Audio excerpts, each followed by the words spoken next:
felt like a slap in the face, a betrayal of council's duty to the community. That is how the opposition of German Brewery has been talking. And look, I get it, but let's set the record straight, because a lot of what's out there doesn't survive contact with the actual documents. So, to begin, the scheme was approved on appeal by the Housing Secretary against the non-determination after an independent 3-week public inquiry that recommended approval. Reaching the same conclusion, by the way, that the council's own planning officers have. Because here's the bit everyone misses. The committee threw out its own officer's recommendation to approve twice.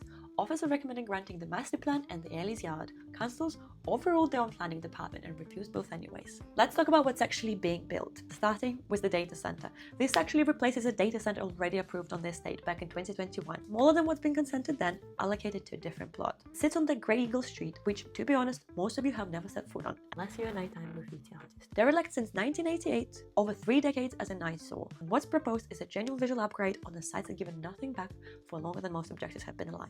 Is it essential for a data center? Sure, but it's in the middle of a digital cluster with fiber networks and power capacity that's already here. Next, Ellis Yard. Have you actually been? It's semi-abandoned, former factory yard, falling apart, currently used as a paid car parking most of the week, and food trucks on the weekend. What's proposed is a genuinely designed building, ground floor activation, workspaces, some of which are affordable, replacing informal spillover with something intentional. And then the master plan itself, the big one. Ask yourself, do you know where this actually is? Most of people picture Brick Lane, the street.